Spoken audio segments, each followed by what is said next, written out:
Saudações, pessoal! Este canal é a extensão de nosso projeto que tem como principal objetivo a pesquisa de campo ufológica, feita de forma profissional e confiável, com matérias relevantes que postaremos aqui semanalmente para o conhecimento de todos. Acessem nossas redes sociais Facebook, Instagram e também nosso site. Os respectivos links deixaremos aqui na descrição deste vídeo. Você pode se tornar um membro de nosso canal, ajudando-nos a crescer e obtendo benefícios exclusivos. Não deixe de nos prestigiar fazendo sua inscrição aqui no canal, ativando o sininho de notificações e deixando aquele like tão importante que nos incentiva a seguir em frente. Faça seu comentário, pois pelos feedbacks tomamos conhecimento do que pensam e querem, nos ajudando a elaborar os próximos assuntos que traremos até vocês. O compartilhamento de nossos vídeos é de suma importância para que mais pessoas conheçam e se inscrevam em nosso canal. Eu sou o Caçador e nós somos o Projeto UFO em Busca do Desconhecido. Contatos em Pirassununga. Coincidências? Ou existiria uma ligação entre os três casos? Estes dois casos também ocorreram na cidade de Pirassununga, estado de São Paulo.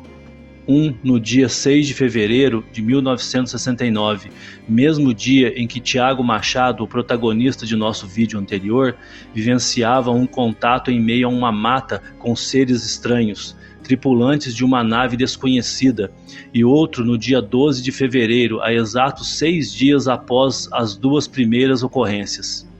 A coincidência ou evidência de que houve uma série de eventos ocasionados por estranhos seres de uma mesma raça alienígena torna-se evidente quando analisamos os três casos ocorridos em um curto espaço de tempo do mês de fevereiro de 1969 na mesma cidade de Pirassununga, tendo como protagonistas três pessoas que não se conheciam, mas que ao prestarem seus depoimentos fazem uma descrição detalhada dos seres que os contactaram, onde vários detalhes, como estatura, vestes, traços físicos e faciais, nos levam a crer que nos três casos em questão, os seres que os contactaram supostamente seriam de uma mesma raça alienígena. Sugerimos que assistam nossa postagem anterior para se inteirarem melhor. O link para o caso Tiago Machado estará na descrição. Seria uma mera coincidência ou existiria alguma ligação entre os três casos? Aterrissagem de um UFO na fazenda Bela Aliança. Dia 6 de fevereiro de 1969, mesma data em que Tiago Machado, nosso protagonista do vídeo anterior, vivia sua experiência de um contato com seres desconhecidos.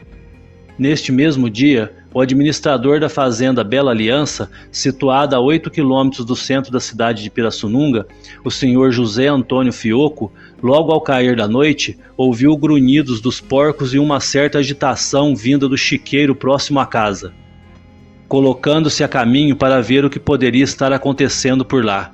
Ao se aproximar, ficou estarrecido, observando a apenas uns 20 metros de sua casa o pouso de uma nave desconhecida, medindo uns 4 metros de largura por 5 metros de altura. Estava apoiada sobre um tripé com cerca de 1,5 metro de altura. Então, por uma porta que se abriu na espaçonave, José Antônio viu 3 homens que ficaram por uns poucos minutos em uma espécie de sacada no entorno do aparelho. Com aproximadamente 1,60 m de altura, estes seres usavam uma espécie de uniforme inteiriço, com botões grandes na altura do peito com uns 3 centímetros de diâmetro e sapatos aparentemente de metal, de cores semelhantes ao alumínio, e eles não tinham barba. José Antônio também percebeu que cada um deles parecia realizar uma tarefa específica. Um deles iluminava com perfeição um galinheiro que estaria a uns 250 metros distante, com um facho de luz que saía de uma das extremidades de uma espécie de tubo que teria aproximadamente uns 35 centímetros de comprimento e mais ou menos 2 polegadas de espessura, dando para ver perfeitamente e com clareza as galinhas que dormiam nos poleiros. O outro olhava através de um aparelho muito parecido com uma antiga máquina fotográfica de caixão. Um terceiro tripulante segurava um bastão muito parecido com o do primeiro, só que um pouco mais comprido e mais grosso, e olhava constantemente e com muita atenção o entorno do OVNI. José Antônio, na intenção de chamar por outras pessoas que pudessem testemunhar o fato, foi recuando bem devagar, pé ante pé, e muito cuidadosamente em direção à sua casa. Mas mesmo abrindo a porteira com muita cautela, a mesma rangeu nos gonzos, aparentemente assustando os tripulantes da espaçonave, que imediatamente retornaram com muita rapidez ao interior da mesma, levantando o voo e desaparecendo em um piscar de olhos. A filha de José Antônio relatou que na época em que houve a ocorrência, nos 2 meses subsequentes ao caso, foram observadas intensas atividades ufológicas na região, e que, em pelo menos um dos casos, o aparecimento do UFO ocasionou interferência em aparelhos de TV. Homem é atacado por seres de um disco voador. Neste outro caso ocorrido há apenas 6 dias após o caso do Sr. José Antônio, o protagonista foi o Sr. Luiz Flauzino, também morador da cidade de Pirassununga, que foi atacado por tripulantes de um UFO. Luiz Flauzino de Oliveira, um lavrador funcionário do Instituto Zootécnico de Pirassununga, São Paulo, no dia 12 de fevereiro de 1969, apenas 6 dias após o caso Tiago Machado e José Antônio Fioco, também teria sido vítima de uma desagradável experiência ufológica. Na época em que ocorreu o caso, Luiz Flauzino morava com sua família na Chácara dos Morais, no mesmo município, Pirassununga. No dia em que ocorreram os fatos, Luiz, como era de costume, levantou-se bem cedo, às 4h40 da manhã, tomou seu café e saiu para trabalhar em uma roça de arroz. Lá pelas 5h40 da manhã, já bem próximo à plantação, enrolava seu cigarro de palha com um certo desajeito, pois o embornal que trazia a tiracolo com sua marmita criava-lhe uma certa dificuldade. De repente, ouviu um som estranho vindo de uma mata que ficava à sua esquerda, mas compenetrado na confecção de seu cigarro, não deu muita atenção. Distraído, repentinamente viu-se agarrado pelos flancos e sendo puxado muito rapidamente cerca de uns 4 metros para trás. Descalço, tentou equilibrar-se firmando os pés no chão para não cair, mas não obteve sucesso. Foi jogado de encontro a um barranco e depois novamente o agarraram pelas costas e o atiraram para longe, no meio da estrada. Foi só aí que pôde ver seus agressores, 2 pequenos seres que não passavam de 1,40 m de altura. Com olhos assimétricos, o esquerdo mais alto que o direito, barba e cabelos negros bem longos. Aqueles pequenos seres vestiam calções com desenhos variados, blusas sem botões e com mangas, e calçavam pequenas botas pretas. E as partes que eram visíveis de seus corpos mostravam uma pele clara, idêntica à pele humana. Então Luiz atracou-se com um deles e rolaram barranco abaixo. Mesmo enquanto lutavam, os 2 pequenos seres se comunicavam entre si em uma linguagem desconhecida. Luiz acabou sendo atingido por 3 socos que acertaram em cheio a sua orelha, e perdido em meio aos 2 agressores, não conseguiu atingir nenhum deles. Apesar de pequenos, os 2 seres eram muito fortes e extremamente ágeis. Então percebeu que não poderia vencê-los usando a força. Ao conseguir se levantar, Luiz, que já estava ofegante, aplicou-lhes uma rasteira, derrubando os 2 que caíram um por cima do outro com um só golpe. Assustados, os 2 se levantaram e disseram em português: "Vamos embora, com este nós não podemos." Então, sem muita pressa, entraram de volta na mata.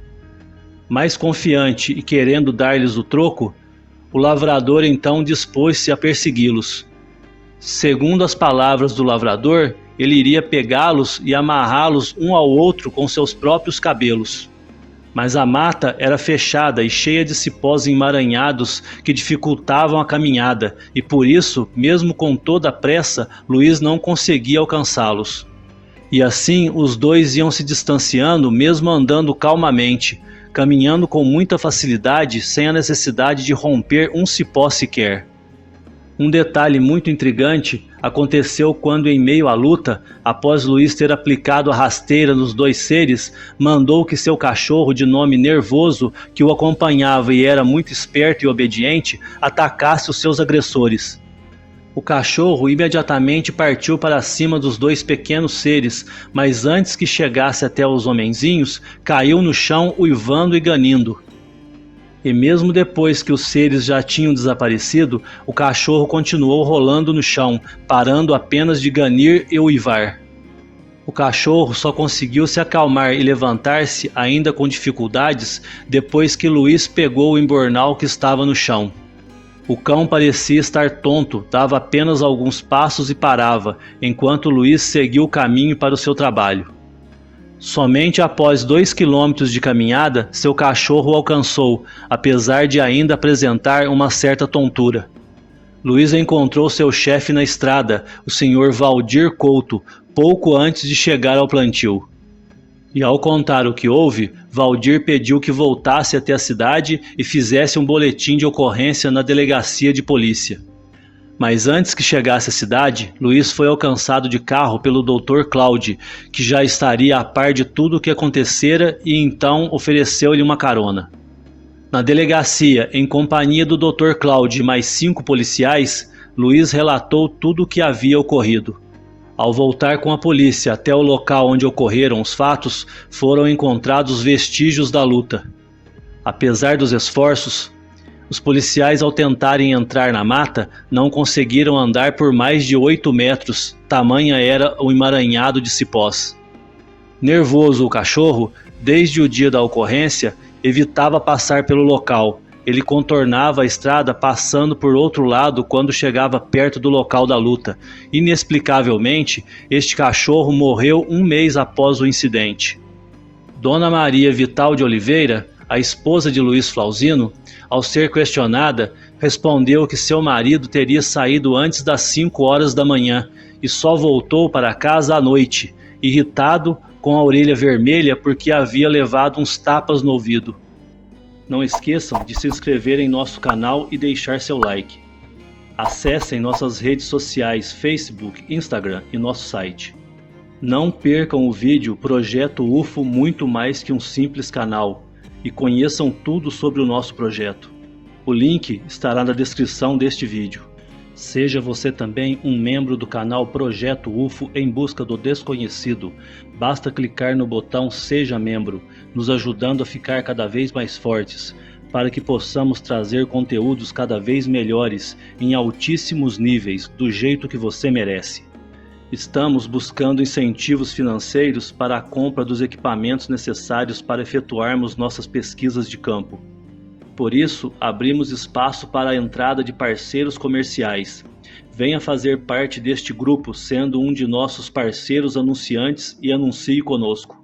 Entre em contato pelo WhatsApp que está aparecendo no vídeo agora, para conhecer com detalhes nossa excelente proposta de parceria, onde divulgaremos sua empresa, produtos e serviços. O número também estará na descrição. Ou seja, nosso sócio investidor e faça parte de nossa equipe de pesquisa. Conheçam nossos parceiros Uno UFO World, MM UFO, Ufologia Brasil, Praia de Atafona, entrando em seus respectivos links na descrição deste vídeo. Agradecemos a todos de coração por assistirem aos nossos vídeos. A todos que nos acompanham, um grande abraço. Fiquem na paz. Que apla. Vida longa e próspera.